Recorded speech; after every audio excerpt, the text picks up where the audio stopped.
जब सुदामा कृष्ण से मिलने गए तो कृष्ण राजा बन चुके थे। सुदामा अपने परिवार के साथ झोपड़ी में रहते थे।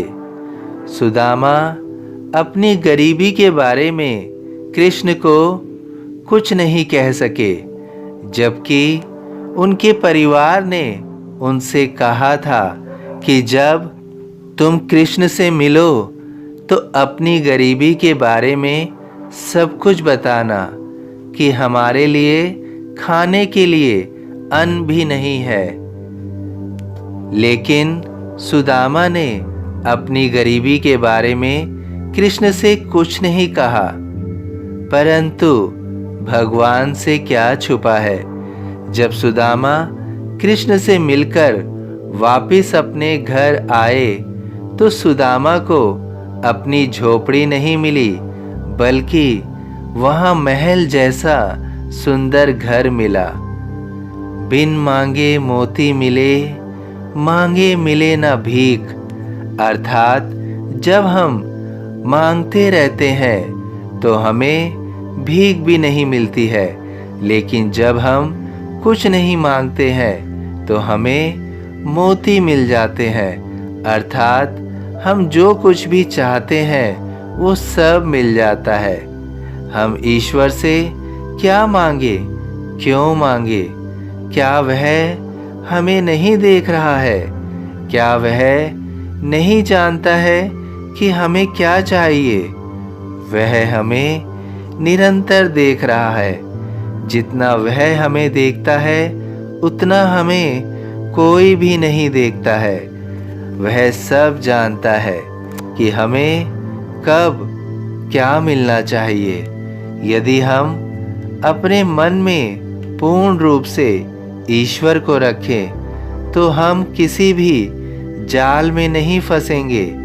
लेकिन हमारे मन में ईश्वर के साथ साथ कई सारी इच्छाएं भी विराजित होती हैं। यदि ईश्वर पर पूर्ण श्रद्धा है तो मन में किसी भी इच्छा के लिए स्थान ही नहीं रहेगा, क्योंकि तब हमें स्वयं को पूर्ण रूप से ईश्वर को सौंप देना होगा।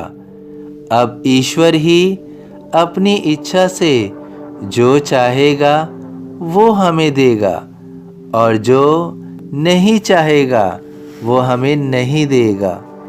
ईश्वर से बड़ा हमारा कौन शुभ चिंतक होगा? वह जानता है कि हम वास्तव में कैसे खुश रहेंगे और किससे हम वास्तव में दुखी रहेंगे। हमारा सबसे बड़ा गुरु ईश्वर ही है। जीवन को सही मार्ग दर्शन के लिए गुरु की आवश्यकता होती है, ताकि हम अपने जीवन में भटके नहीं।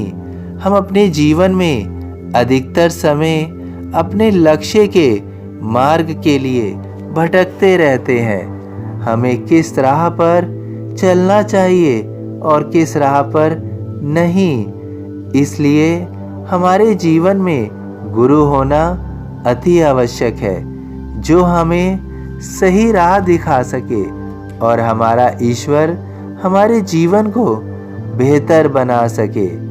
हम बहुत भाग्यशाली हैं। साईं हमारे गुरु भी हैं, साईं हमारे ईश्वर भी हैं। वह हमें सही राह पर भी ले जाते हैं और सही राह पर चलाकर हमें हमारे लक्ष्य तक भी पहुंचाते हैं। हमारी सारी चिंताओं को हर लेते हैं।